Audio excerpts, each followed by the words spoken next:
Macuali Tonali, Macuali Teotlac, Macuali Yowali.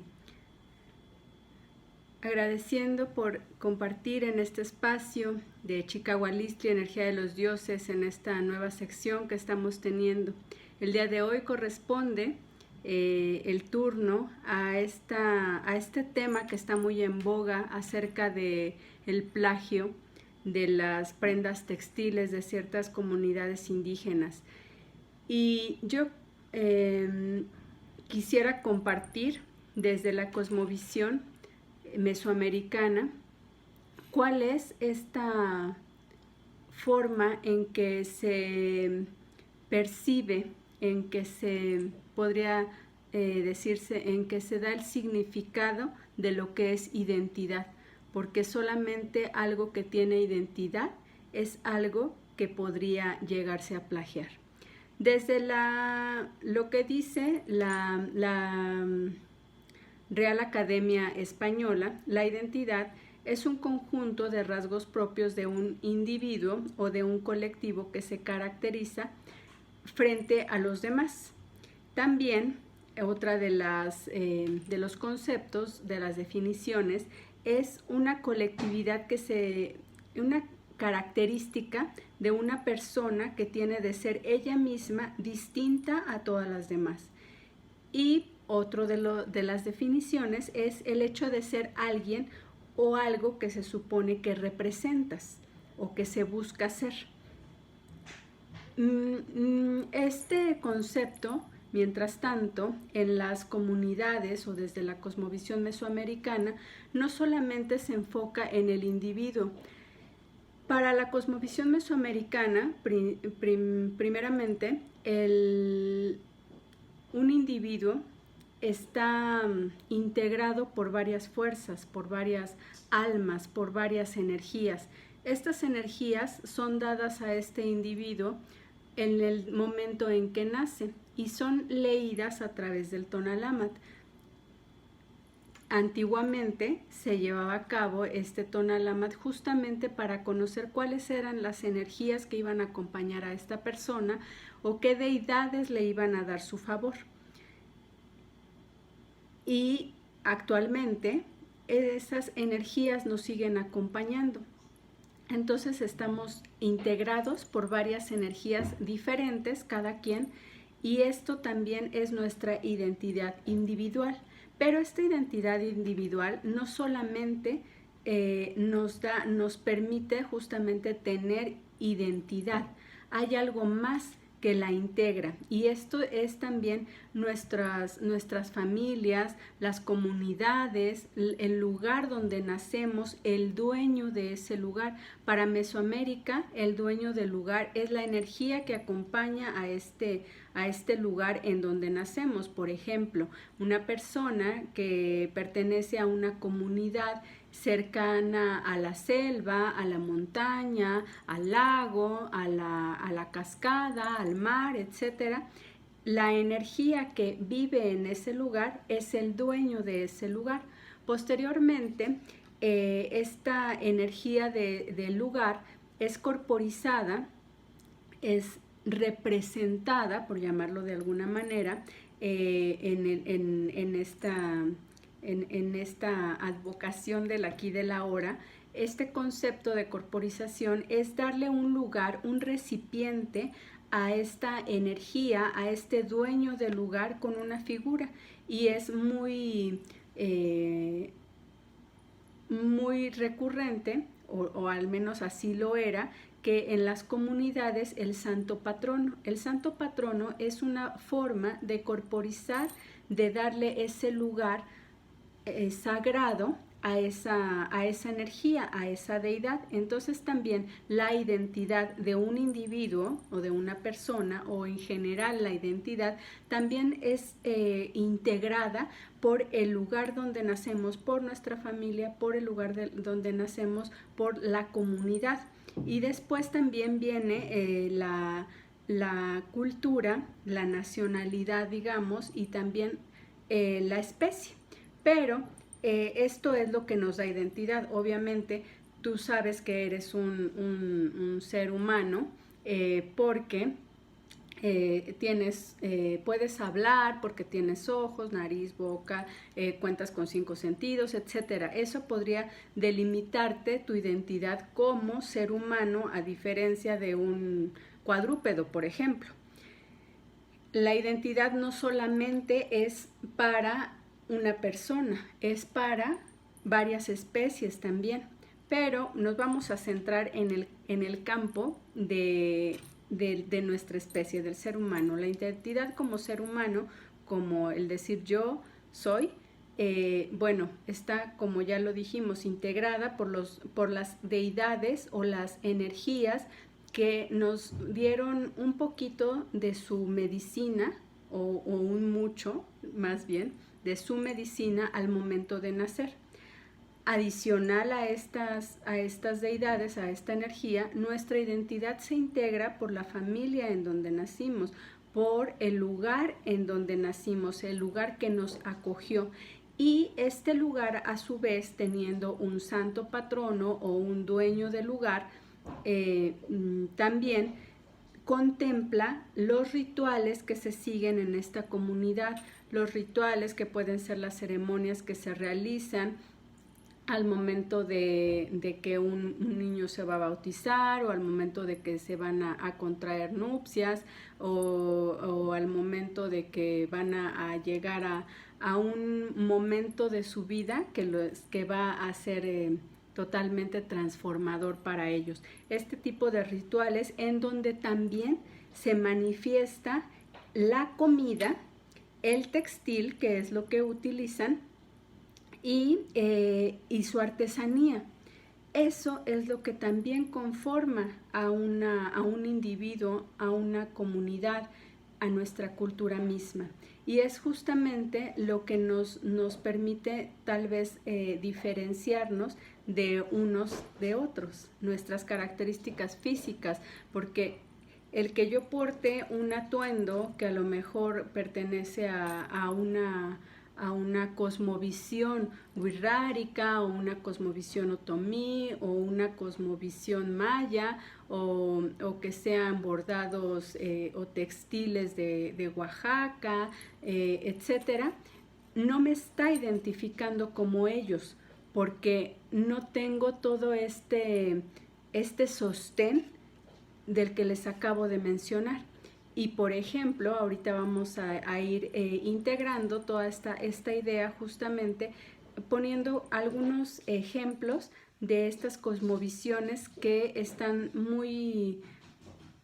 son muy vistas en este aquí y en este ahora, por toda la medicina que están manifestando, por toda la medicina que van compartiendo, pero también en sus textiles, en su artesanía, en lo que están mostrando al mundo que son ellos, pero que no necesariamente, aunque yo lo porte, o aunque yo me lo ponga, o incluso aunque yo misma me pusiera a bordar una de estas figuras, no quiere decir que pertenezco a su cosmovisión. No quiere decir que estoy tomando algo, aunque sí estoy queriendo pertenecer a eso que estoy vistiendo, a eso que estoy bordando, a eso que le estoy dando mi chicagualistli, a eso que le estoy dando mi energía, es a donde yo quiero pertenecer. Pero no quiere decir que aquello a donde yo quiera pertenecer también me está tomando, y por eso me esté identificando como cada uno de ellos. Continuamos.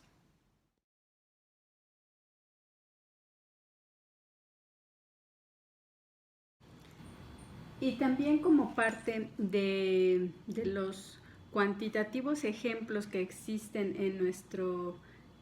país, está la comunidad wixárika. Las comunidades wixárikas que se encuentran específicamente, como más concentrados, en los estados de Zacatecas, San Luis Potosí, Jalisco y Durango. Ellos, a través de su cosmovisión, es que realizan cada uno de sus bordados, de sus artesanías. A través de ello es como nosotros logramos identificarlos. Uno de sus principales rituales o ceremonias es la que se realiza en la peregrinación en busca del jicuri, del preciado peyotito, que simboliza, el peyote simboliza las huellas que dio el venado azul. El venado azul es una de sus principales deidades en las que ellos realizan sus ceremonias, realizan sus peregrinajes, ofrendándole justamente al venadito azul. Y una vez que van en el desierto rumbo a Viricuta, realizan esta peregrinación en busca del peyotito. Y una vez que llegan al centro de Wirikuta, entonces es que realizan su ceremonia. El maracame es el indicado para poder hacer la ceremonia, hacer el ritual, llevarlo a cabo, prender el fuego, hacer las ofrendas, que también incluyen maíz, incluyen semillas, y sobre todo el tener en el centro de ese ritual al abuelo fuego, que es llamado Tatewari. Y una vez que han comenzado esta ceremonia, ellos comparten este peyote a las personas que acudieron a esta peregrinación. Actualmente esta peregrinación se hace de forma abierta, digamos, para quien quiera tomarla, digamos, al público en general. Pero en tiempos anteriores, en tiempos ancestrales, esta peregrinación se realizaba solamente con miembros de la comunidad que ya estaban también listos para poder hacer pues este ritual de poder comer el peyotito. Y una vez que comen el peyote, ellos comienzan a mirar, a vincular con la deidad, con su deidad, que es en este caso el venado azul, y comienzan a mirar parte de lo que es su cosmovisión. Y esta cosmovisión se ve reflejada en cada una de las artesanías y los bordados que ellos hacen. Por ejemplo, los cuadros que son hechos de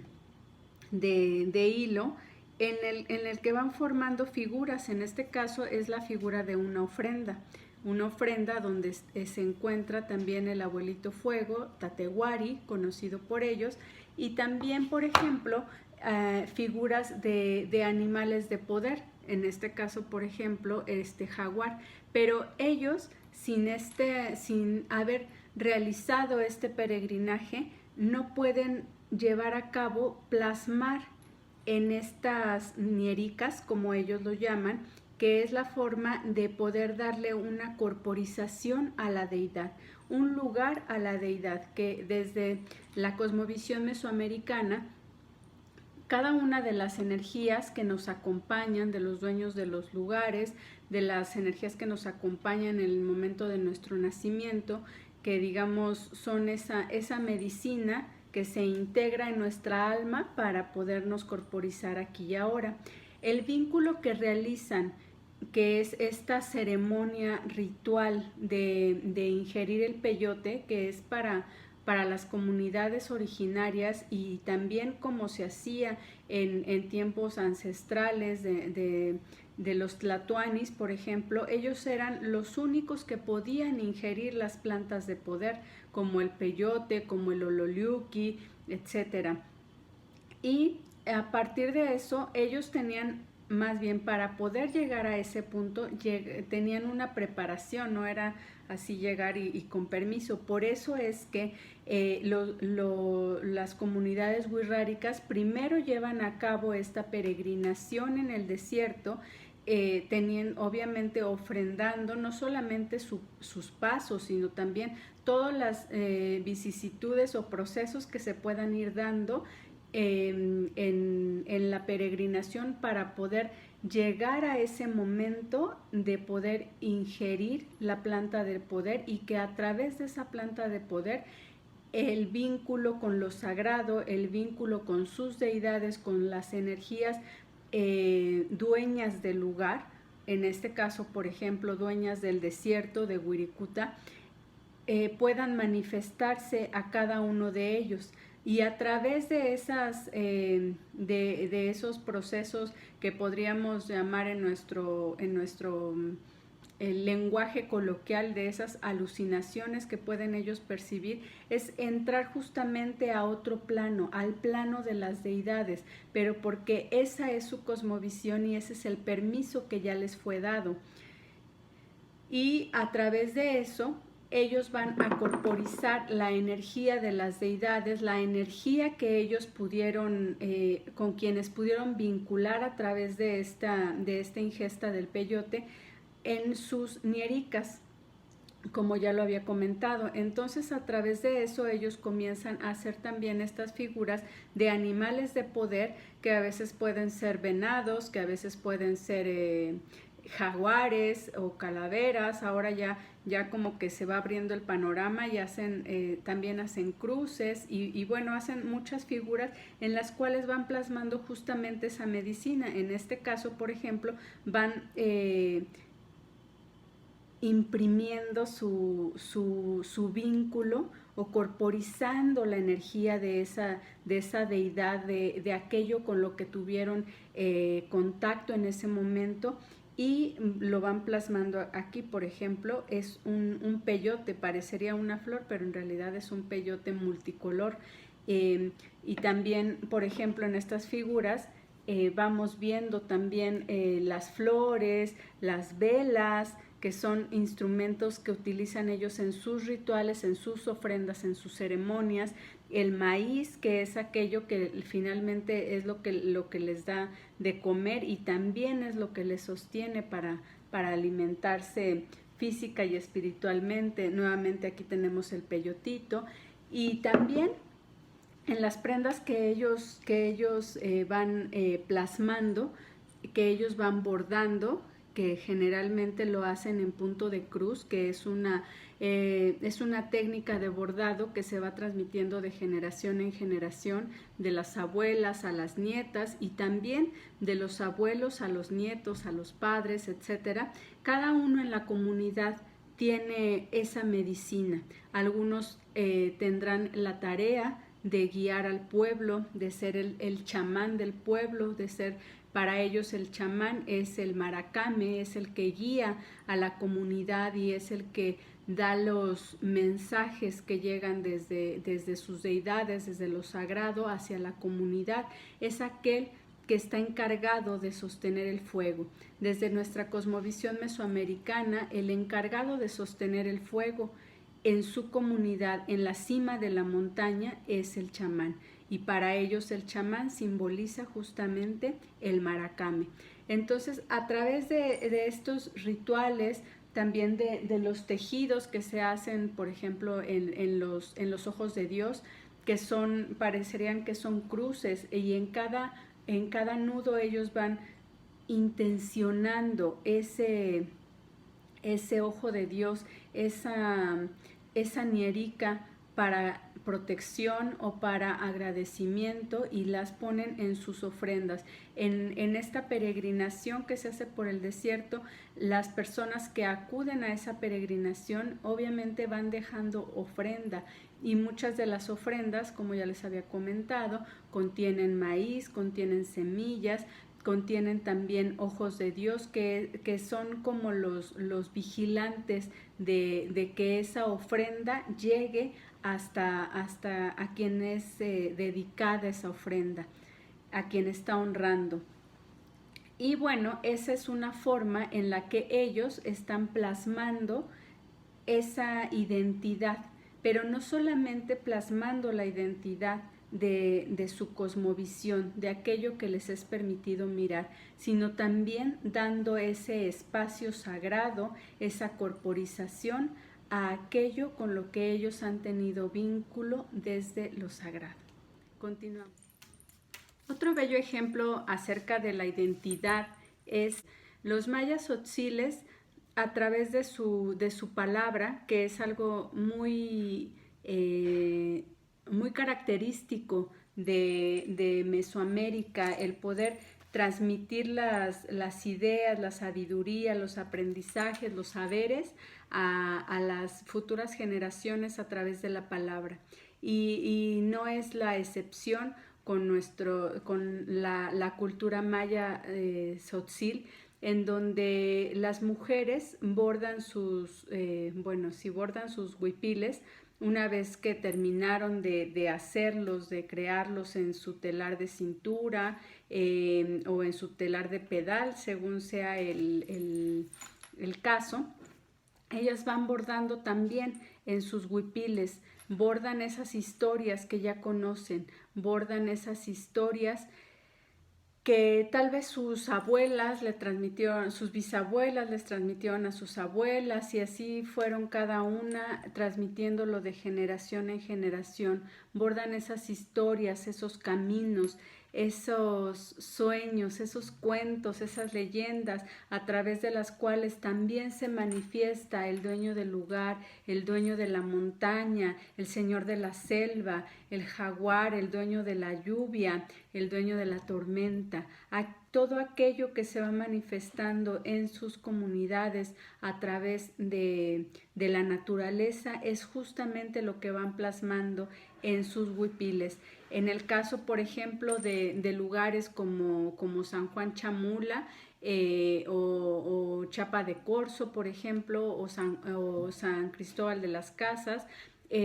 utilizan este tipo de blusas en donde ellas mismas hacen sus blusas y las van bordando y también les van plasmando. Es un bordado extremadamente fino que se va también transmitiendo ese saber de generación en generación y donde también no solamente es transmitir la técnica del bordado, de así lo hizo mi abuela y ahora te toca a ti. No, es el poder transmitir toda la historia, todo lo que engloba, que es también su comunidad, que es también esa identidad que portan en su vestidura, porque también existen huipiles que hacen totalmente especiales para una ocasión, para una celebración y que les llevan meses estarlos bordando, porque están justamente escribiendo esa historia, escribiendo aquellos sueños, escribiendo aquel cuento o aquella leyenda que la bisabuela le contó a la abuela y que después la abuela se la transmitió a la nieta o a la hija, y así sucesivamente es como ellas van bordando e incluso van haciendo los huipiles a través de su telar, en donde van plasmando justamente esas flores, ese canto, esa forma de vincular con lo sagrado y de identificarse como quienes son, el pueblo maya tzotzil.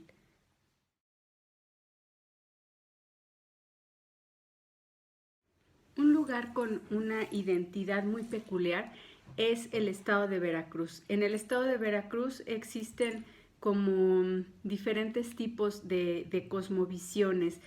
que se integran en un solo estado.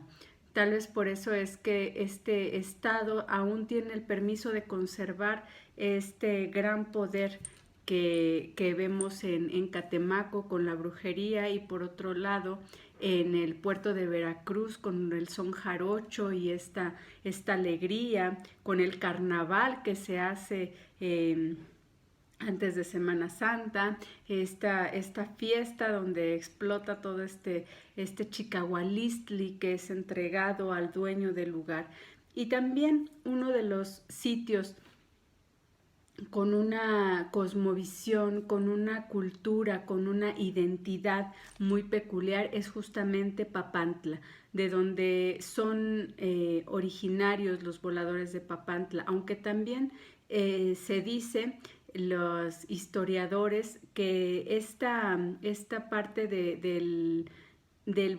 los voladores de Papantla es una parte ancestral que también se practica en los estados, aún todavía se practica en los estados de Hidalgo y de Puebla, especialmente del lado de la montaña en Puebla. Y el ritual de los voladores de Papantla tiene una energía muy específica, muy especial, porque este ritual es muy muy enfocado, muy vinculado a la energía del sol. Justamente en sus sombreros, en los que parecen sombreros, ellos contienen una figura similar a esta que estamos viendo. La portan, y en sus vestimentas traen flores, flores amarillas. Su traje es color rojo con blanco, y también una de sus camisas que portan es similar a este bordado. Este bordado que también podría simbolizar justamente el sol, pero en realidad lo que simboliza, y en justamente en este punto se integra con el ritual de los voladores de Papantla, es en que los voladores de Papantla se integran en un palo que es generalmente de madera. En algunas ocasiones ya no es de madera, es de metal, y en este palo ellos van subiendo, y cada uno se pone en una parte representando el rumbo cardinal en el que se encuentra cada uno de ellos. Al centro va uno de los principales, como si fuera el encargado de llevar la ceremonia. Él es el encargado de sostener el fuego de ese ritual, el fuego de esa rueda que va a estar dando vueltas hasta llegar desde el cielo hasta la tierra, que es justamente el símbolo que transita nuestra alma, viéndolo desde la cosmovisión mesoamericana. Una vez que el alma se encuentra en el inframundo y que baja hasta lo que es el Mictlampa, una vez que esta alma se ha purificado, es momento de que pueda subir al Tamuanchán. Al Tamuanchán, que es este lugar que es como el cielo, y el Tamuanchán el cielo contiene 13 niveles, y es justamente cada vez que el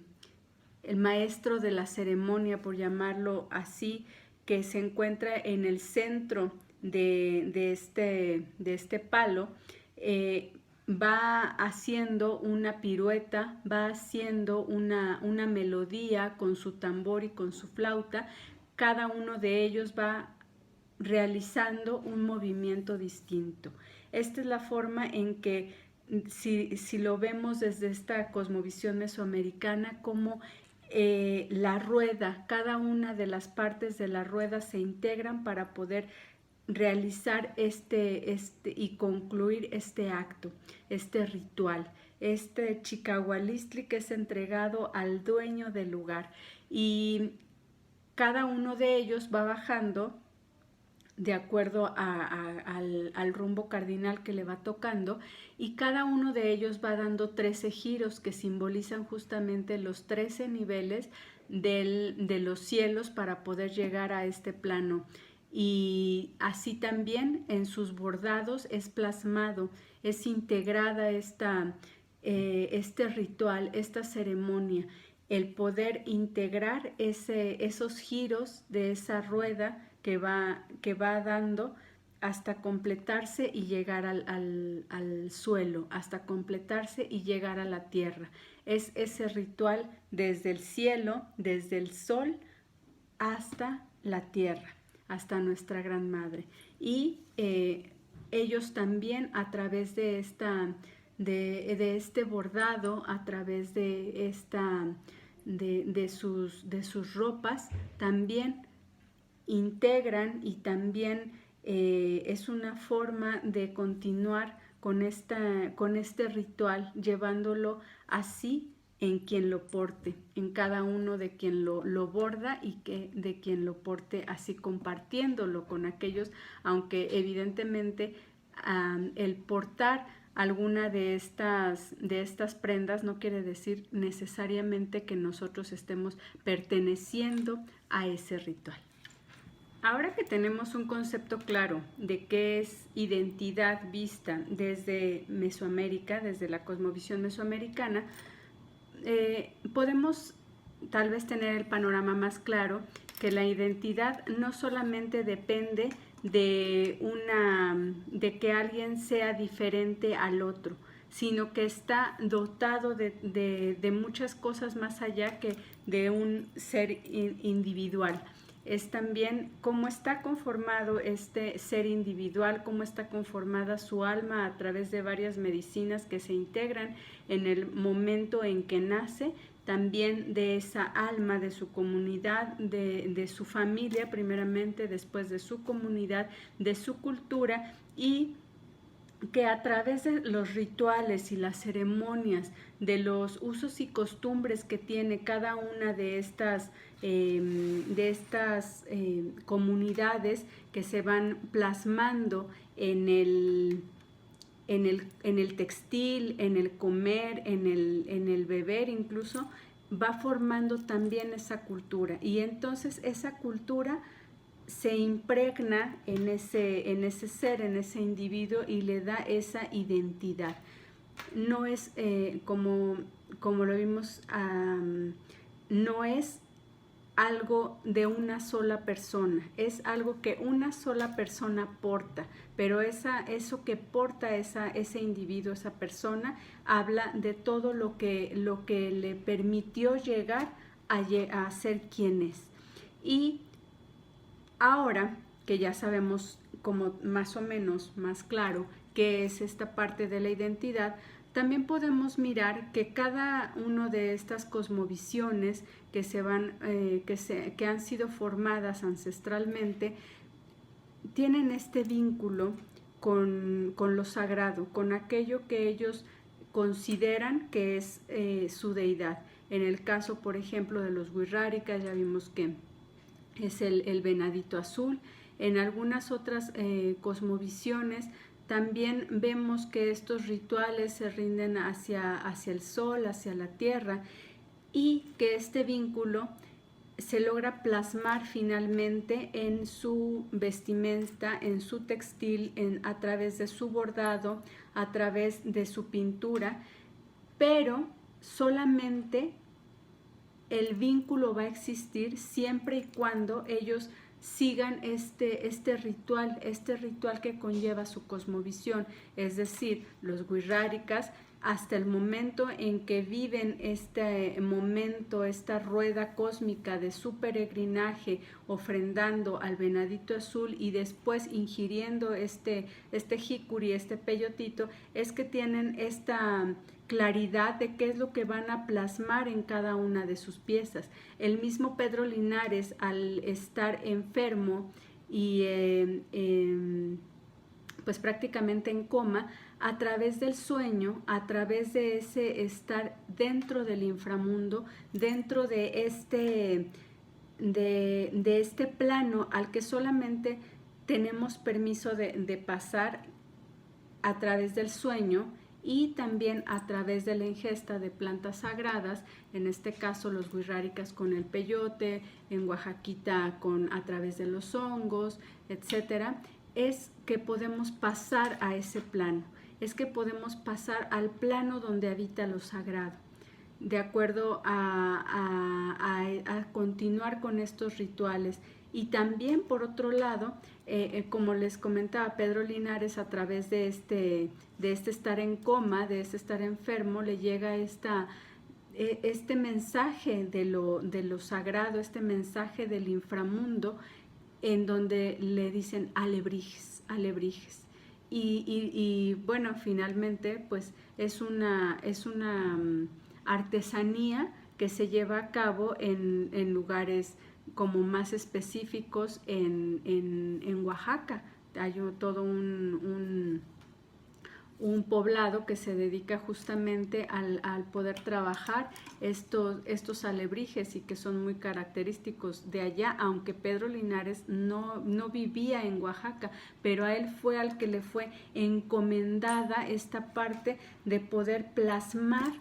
aquello que lo sagrado le estaba susurrando al oído. En el caso, por ejemplo, de los mayas, es este vínculo que las abuelas han tenido con la tierra, con el dueño del lugar, como ya les comentaba, con el señor de la selva, con el jaguar, con la tormenta, con la lluvia, con las flores, con la montaña, y a través de eso en sus telares y en sus bordados lo van plasmando y van contando esta historia, y esta historia se va contando de generación en generación. Y es importante mencionar que he visto desde la cosmovisión mesoamericana, el artesano es aquel que tiene esa medicina de poder transformar, de poder dar el lugar, corporizar aquello que ha vinculado con lo sagrado, y que lo va a plasmar en una artesanía. Él es el artesano, el que es capaz de trabajar con sus manos ese vínculo para concretarlo y para darle un lugar en donde pueda habitar. Es importante mencionar la palabra vínculo. No es solamente la relación que existe, no es la relación que existe entre dos personas o entre una persona y una cultura, una persona y una comunidad, etc. El vínculo es aquello que los une. Es como, por ejemplo, en nuestra computadora, cuando vamos a utilizarla como para pasar fotos desde una memoria USB o desde una cámara, pues utilizamos un conector, un cable que se conecta a la máquina y que se conecta a la cámara fotográfica, y es el que permite que haya esta comunicación, que haya esta relación entre estos dos aparatos. Justamente eso es el vínculo, es aquello que permite que dos procesos o dos personas o dos energías puedan comunicarse a través de él. Ese es el vínculo. Entonces, si lo vemos desde esa manera, el poder plasmar la intención o darle fuerza a esa energía o darle un lugar a esa energía, el vínculo va a ser a través del sueño o a través de la ingesta de plantas sagradas. Pero lo que es importante notar, y allí es justamente donde entra esta parte de la identidad del artesano, es que ellos han llevado a cabo esos rituales desde su nacimiento, desde su origen, y no solamente desde el de ellos, sino el de sus ancestros hacia atrás. Entonces, allí es donde justamente entra este lugar de cuando es algo plagiado o cuando algo es tomado que no me corresponde y cuando sí. Porque si yo me dedicara a hacer alebrijes solamente porque me gusta y porque tengo facilidad en la pintura, tal vez sí lo pueda hacer, pero este alebrije no va a tener la misma energía contenida a la que un maestro al que le fue entregada esta encomienda va a tener. Y a lo mejor yo lo puedo pintar de una forma muy hermosa, tratando de imitar pues la forma en que he visto que los pintan, o tratando de hacerlo desde lo que me motiva, desde el corazón. Pero lo que va a faltar es justamente ese vínculo, esa fuerza que lleva ese Chicahualistli, que justamente es la energía de los dioses, la energía de los dioses que se plasma y se corporiza en este objeto de madera, a través de mis manos, siendo yo ese vínculo. Y entonces, cuando una persona llega a plagiar justamente o tomar esos diseños de moda que ahora está muy, muy en boga, que diseñadores super fashion y muy famosos están tomando estas raíces que podríamos llamar, estas identidades que podríamos llamar de los pueblos originarios para plasmarlos en su ropa y obviamente pues cobrar altos réditos por eso, ¿no? Pues un valor muy alto, hablando económicamente por ello. Y entonces vamos a encontrar ahora, vamos a poner justamente sobre la mesa esta dualidad que existe. Por un lado está aquella mujer u hombre, aquella persona o individuo que pertenece a una comunidad o pueblo originario en donde ellos bordan a través justamente de este vínculo que ya han tenido, que se ha pasado de generación en generación. Y entonces está esta persona que se dedica a poner su chicahualistli en esto. Y no es algo que pueda hacer de forma en serie. Es algo que está poniendo en cada pieza, está dejando algo de su corazón, una parte de su alma, de esta alma en donde se han integrado diferentes energías que le dan la medicina que tiene, que es aquello a través de lo que va abordando, sus historias, a través de lo que va abordando, haciendo sus artesanías, plasmándolo en una figura de Shakira, en un collar, etc. Lo que ella está vendiendo o lo que ella está proporcionando no solamente es una prenda o un atuendo con el cual nos podemos vestir. Lo que ella está permitiendo mirar y tener ese acercamiento es justamente la energía su chicahualistli. Va cargada con el chicahualistli que ella fue dotada en su nacimiento, pero también con el de su familia, con el de su comunidad, con el de su cultura, con el de sus deidades. Y allí es el punto más importante y fundamental.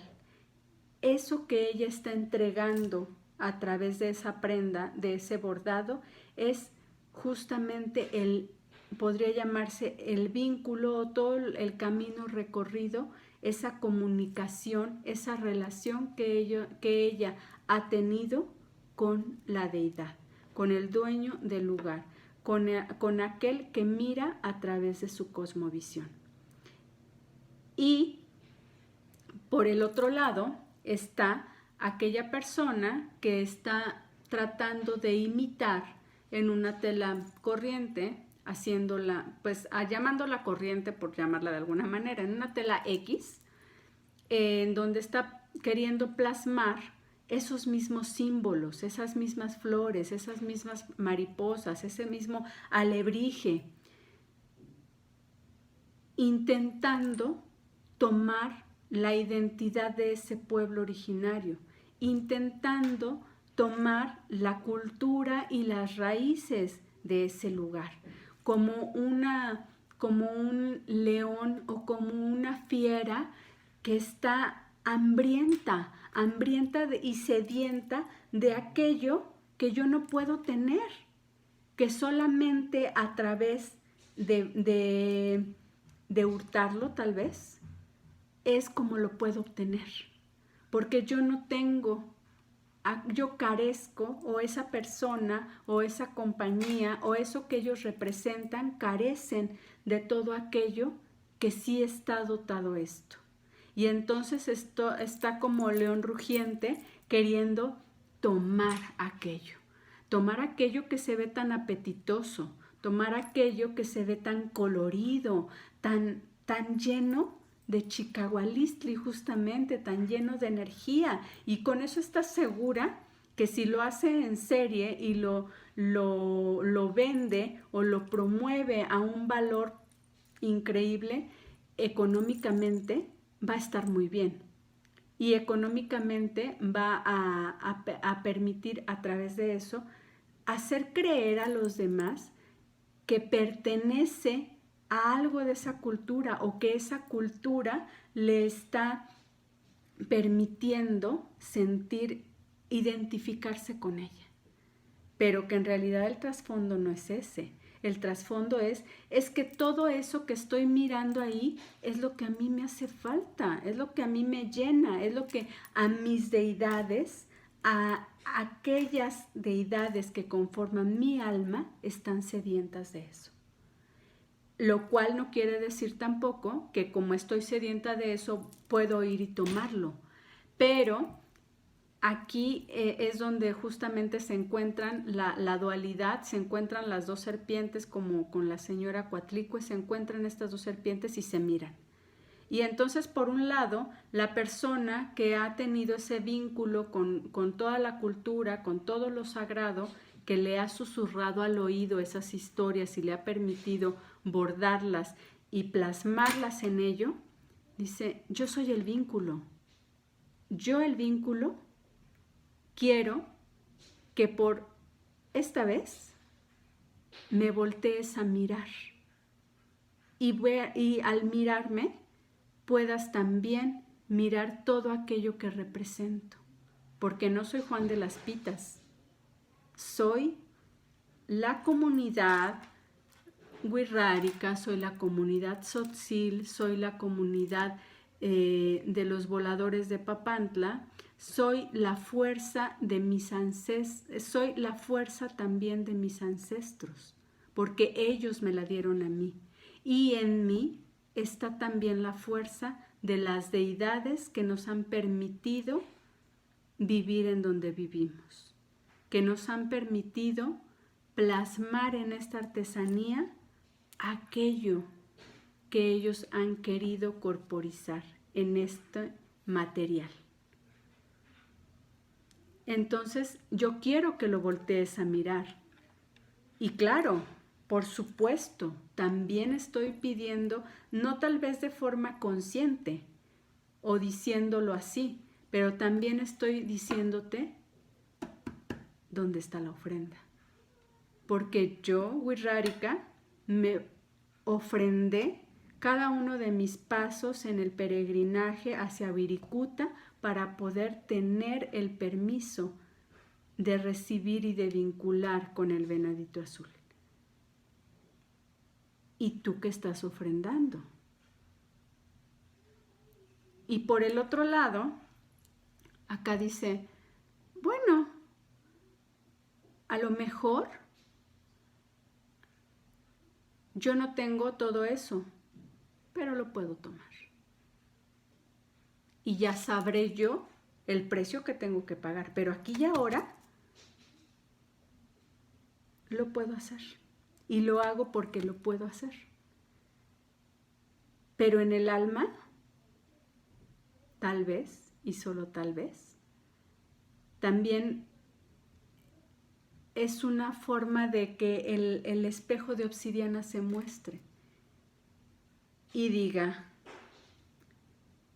si no hay otra forma en que voltees a mirar todo aquello que hay en tu tierra,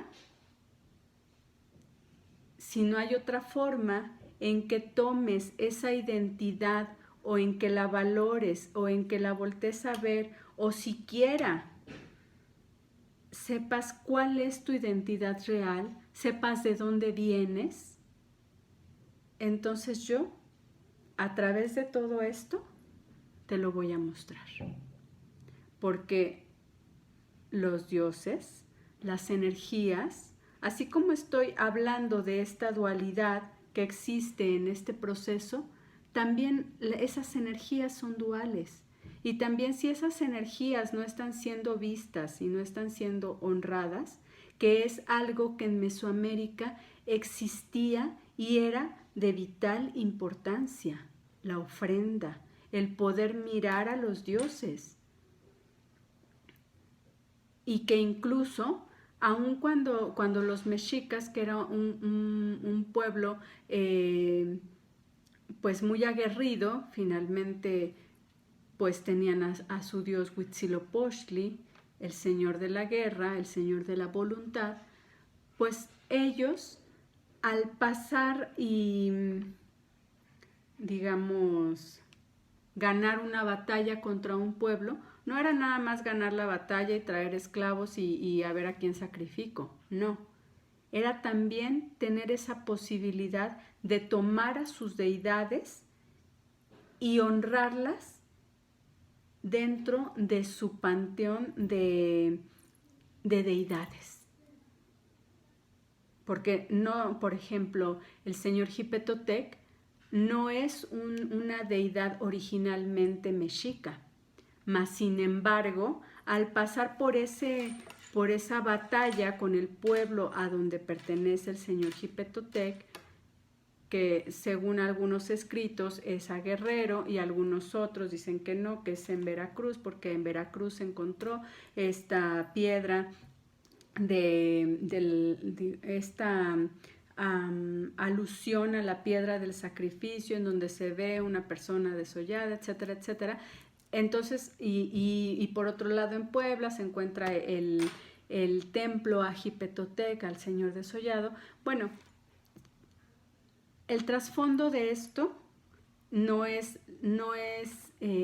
saber de dónde, aquí y ahora, en este tema, no es saber exactamente de dónde viene la deidad, sino que para Mesoamérica, para los mexicas especialmente, era tomo tu deidad y yo ahora, es como, ahora yo tomo ese poder que tú tenías, esa buena mirada que tú tenías de esa deidad, ahora yo la quiero tener. Y entonces, aquí la pongo. Y no te preocupes porque va a estar bien alimentado. ¿Y cuántos sabemos realmente cuál es nuestra identidad? ¿Cuántas veces hemos tomado identidades que no nos corresponden? ¿Cuántas veces preferimos tomar la identidad de otros pueblos, de otras cosmovisiones, porque nos viene mejor, porque nos sienta mejor, porque con esa me siento más a gusto? Pero entonces viene justamente la pregunta, ¿también te estás plagiando esa identidad? Que a lo mejor no está a través de una artesanía o de un bordado, e incluso tal vez sí. En algunas ocasiones también cuando queremos, y también se han dado casos, muchos casos, de personas de nacionalidad mexicana que también explotan a las bordadoras de pueblos originarios para hacer un bonito diseño, para hacer un diseño fashionista y entonces sí poderlo ofrecer y decir, wow, esto es México. ¿Y dónde está tu ofrenda? ¿Y dónde está tu verdadera identidad? ¿Hasta qué punto estas diseñadores de moda, de renombre, nos permiten mirar ese espejo de obsidiana y ver que también esa energía que nosotros lapidamos con el nombre de plagio, también vive en nosotros, porque también somos dualidad, porque eso es justamente la medicina del espejo de obsidiana, el poder mirar esa dualidad de quién soy, pero no miro. Tlazocamati por la escucha, espero sus comentarios acerca de esta nueva sección y especialmente si tienen algo que compartir o incluso debatir acerca de este tema que realmente es muy polémico, la identidad de los pueblos, la artesanía, el atuendo y especialmente ese vínculo que tengo con aquello que también me integra a mí, a mi comunidad, a mi cultura y a mi especie. Tlazocamati por la escucha, por todas mis relaciones.